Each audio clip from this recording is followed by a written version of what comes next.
सफलता की कीमत और राजधर्म की शिक्षा। महाभारत के युद्ध के बाद जब पांडवों ने विजय प्राप्त की तो एक नए युग का आगाज हुआ। महाभारत का युद्ध खत्म हो चुका था। पांडवों ने कौरवों का पराजित कर दिया था। दुर्योधन की मृत्यु हो चुकी थी। सब कुछ ठीक होने के बाद युधिष्ठिर राजा बनने वाले थे। पांडवों के जीवन में जब सारी बातें व्यवस्थित हो गईं, तब एक दिन श्री कृष्ण ने सोचा कि अब यहां मेरी कोई जरूरत नहीं है, यहां सब ठीक हो गया है, इसलिए मुझे द्वारका लौट जाना चाहिए। श्री कृष्ण ने यह बात पांडवों से कही तो वे सभी दुखी हो गए। पांडवों की माता कुंती ने श्री कृष्ण को रोकने की बहुत कोशिशें की, लेकिन श्री कृष्ण ने कुंती को समझा दिया कि उनका जाना जरूरी है।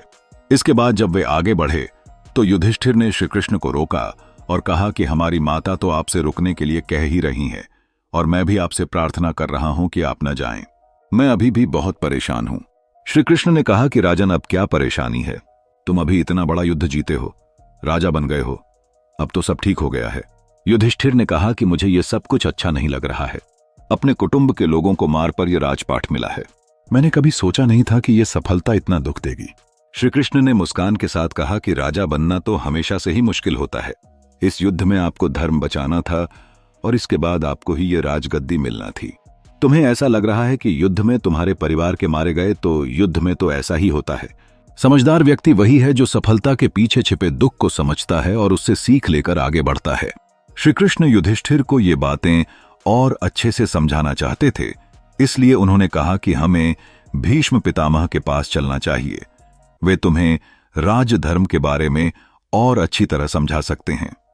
इसके बाद श्री कृष्ण और सभी पांडव भीष्म के पास पहुंचे और भीष्म ने पांडवों को राजधर्म की शिक्षा दी। प्रसंग की सीख। महाभारत का युद्ध बाहरी दुनिया में होने वाले युद्ध का प्रतीक तो है ही, लेकिन ऐसा ही युद्ध हमें अपने मन में भी करना होता है। जहां हमारे मन में स्थित भावनाओं जैसे ईर्ष्या, द्वेष, इच्छा, कामना, भय, लोभ, क्रोध, मोह, मद इत्यादि से युद्ध करना होता है और इन्हें हराकर ही हम सफलता की ओर, जीत की ओर जा सकते हैं। हर विजय के पीछे कुछ न कुछ कीमत चुकानी पड़ती है। जिस तरह युद्ध में उन्होंने अपने कुटुंब को खोया है, उसी तरह जीवन में भी हमें कठिनाइयों का सामना करना पड़ता है। हर सफलता में छुपी एक असफलता होती है। जिज्ञासु को चाहिए कि वह अपने मन में चल रहे इन भीतर के युद्धों को समझे। इसलिए हमें जब कभी भी सफलता मिलती है तो उसका उत्सव मनाना चाहिए, लेकिन सफलता के साथ आने वाली नई बाधाओं के लिए भी तैयार हो जाना चाहिए। इस प्रकार महाभारत का युद्ध केवल एक युद्ध का प्रतीक नहीं है, बल्कि यह आत्मा के भीतर की क्रांति का भी एक रूप है।